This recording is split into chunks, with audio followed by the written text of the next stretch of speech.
Hi friends, welcome to Nisharos kitchen. നമുക്കിന്ന് tasty ആയിട്ടുള്ള ഒരു മാങ്ങ ചമ്മന്തി തയ്യാറാക്കാം.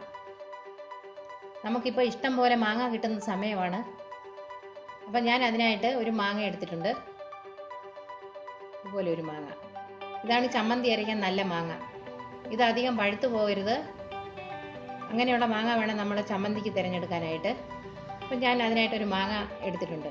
ഇനി നമുക്ക് അതിന് ആവശ്യമായ ഇൻഗ്രീഡിയൻസ് എന്തെല്ലാം വേണം നോക്കാം. ഞാനിപ്പോൾ തേങ്ങ എടുത്തിരിക്കുന്നത് കൊത്തിയാണ് തേങ്ങ എടുത്തിരിക്കുന്നത്. നമുക്ക് ഈസി ആയിട്ട് നമുക്ക് പെട്ടെന്ന് തന്നെ നമുക്കൊരു ചമ്മന്തി തയ്യാറാക്കണമെങ്കിൽ നമുക്ക് ചിരവിയൊക്കെ എടുക്കണം. അതിന് നമ്മൾ മാങ്ങ ചെത്തി എടുക്കുന്നത് പോലെ തന്നെ നമ്മൾ തേങ്ങ എടുത്തിട്ട് ഇതുപോലെ കൊത്തി അങ്ങ് എടുക്കണം. കൊത്തി എടുത്തതിന് ഇങ്ങനെ എത്രയും തേങ്ങ ഞാൻ കൊത്തി എടുത്തിട്ടുണ്ട്. ഒരു കാൽമുറിയോളം കൂടുതൽ, കാൽമുറിയേക്കാളും കൂടുതൽ തേങ്ങ ഞാൻ കൊത്തി എടുത്ത് വെച്ചിട്ടുണ്ട്. പിന്നെ ഞാൻ എടുത്തിരിക്കുന്നത് 7 ചെറിയ ഉള്ളിയാണ്. ചെറിയ ഉള്ളിയാണ് നമ്മുടെ ചമ്മന്തിക്ക് നല്ല ടേസ്റ്റ് തരുന്നത്. അപ്പം ഞാൻ ചമ്മന്തിക്ക് ചെറിയ ഉള്ളി എടുത്തിട്ടുണ്ട്.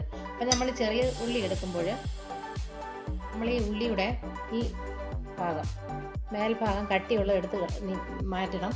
ഇല്ലെങ്കിൽ നമ്മൾ ചമ്മന്തി അരയ്ക്കുമ്പോൾ ആ ചമ്മന്തിക്ക് ഒരു ടേസ്റ്റ് വ്യത്യാസം വരും.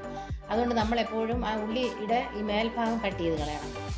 ഇനി നമുക്ക് വേണ്ടത് മുളകാണ്, വറ്റൽമുളക് നമ്മൾ എടുക്കുമ്പോൾ എപ്പോഴും നമ്മൾ ചുട്ടെടുക്കണം. ഞാൻ ചുട്ടാണ് വറ്റൽമുളക് എടുത്തിരിക്കുന്നത്. നാട്ടിലൊക്കെ ആണെങ്കിൽ നമ്മൾ അടുപ്പിലിട്ട് ചുട്ടെടുക്കും. ഇപ്പം നമ്മൾ നാട്ടിലല്ലാത്തത് കൊണ്ട് നമ്മളിപ്പം ചീനിച്ചട്ടി എടുത്ത് വെച്ച്, അല്ലെങ്കിൽ ഒരു പാനോ ചീനിച്ചട്ടി എടുത്ത് വെച്ച് അതിനകത്തേക്ക് മുളകിട്ട് നമ്മൾ വറുത്തെടുത്താൽ മതി. വറുത്തെടുക്കുന്നതിൻ്റെയും ചുട്ടെടുക്കുന്നതിൻ്റെയും ടേസ്റ്റ് ഒരുപോലെയാണ്. അതുകൊണ്ട് നമ്മൾ ചുട്ടെടുക്കണം. പിന്നെ ആവശ്യത്തിന് നമ്മൾ ഉപ്പ്. ഇത്രയുമാണ് ഇതിൻ്റെ ചേരുവക. ഇനി നമുക്കിത് എങ്ങനെയാണ് തയ്യാറാക്കുന്നത് നോക്കാം. അതിനായിട്ട് ഞാൻ ആദ്യം തന്നെ ഈ മാങ്ങയുടെ തോട് നീക്കി ചെറിയ കഷ്ണങ്ങളായിട്ട് കട്ട് ചെയ്തെടുത്തുകൊണ്ട് വരാം. ഞാനിപ്പോൾ മാങ്ങ തോട് നീക്കി ചെറിയ കഷ്ണങ്ങളായി കട്ട് ചെയ്തെടുത്ത് വെച്ചിട്ടുണ്ട്. ഇനി നമുക്ക് ഇത് അരച്ചെടുക്കുന്നതിനായി, ചമ്മന്തി അരച്ചെടുക്കുന്നതിനായി നമുക്ക് ഒരു മിക്സിയുടെ ജാറിലേക്ക് ഇട്ട് കൊടുക്കാം. ഞാനൊരു മിക്സിയുടെ ജാർ എടുത്തിട്ടുണ്ട്. അതിനകത്തേക്ക് നമുക്ക് ഈ മാങ്ങ കഷ്ണങ്ങളെല്ലാം ഇട്ട് കൊടുക്കാം.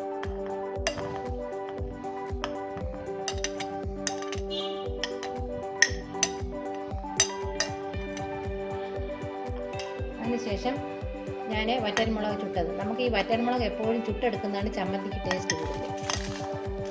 വറ്റൽമുളക്, ചെറിയ ഉള്ളി, നമ്മൾ തേങ്ങ കൊത്തി എടുത്തിട്ടുണ്ട്. ഈ തേങ്ങ കൊത്തിയതും കൂടെ ഇട്ട് കൊടുക്കാം. നമുക്ക് എപ്പോഴും ഈസി ആയിട്ട് അരച്ചെടുക്കുന്നതിനാണ് നമുക്ക് നല്ലത്. ഇനി നമുക്ക് അതിനകത്തേക്ക് ഉപ്പിട്ട് കൊടുക്കാം. ആവശ്യത്തിന് ഉപ്പ് ഞാൻ ഇതിനകത്തേക്ക് ചേർത്ത് കൊടുക്കുന്നു.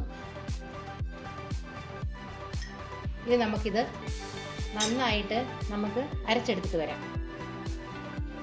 ഞാനിപ്പോൾ മിക്സിയുടെ ജാറിൽ ചമ്മന്തി നന്നായിട്ട് അരച്ചെടുത്തുകൊണ്ട് വന്നിട്ടുണ്ട്. നല്ല രുചികരമാണ് ഈ ചമ്മന്തി. ഇപ്പം നമുക്ക് ഒരു കറിയൊക്കെ ഉള്ളെങ്കിൽ, ഇച്ചിരി ഒരു സാമ്പാറൊക്കെ ഉള്ളെങ്കിൽ നമുക്ക് ഈ ചമ്മന്തിയും കൂടെ അരച്ചെടുത്താൽ നമുക്ക് ചോറുണ്ണാൻ പറ്റും. അപ്പോൾ അത്ര നല്ല ടേസ്റ്റാണ് ഈ ചമ്മന്തിക്ക്.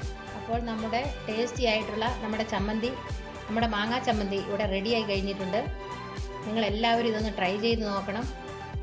നിങ്ങൾക്ക് ഈ വീഡിയോ ഇഷ്ടമായെങ്കിൽ ഞങ്ങളുടെ ചാനൽ സബ്സ്ക്രൈബ് ചെയ്യണം, ലൈക്ക് ചെയ്യണം, ഷെയർ ചെയ്യണം. Thank you.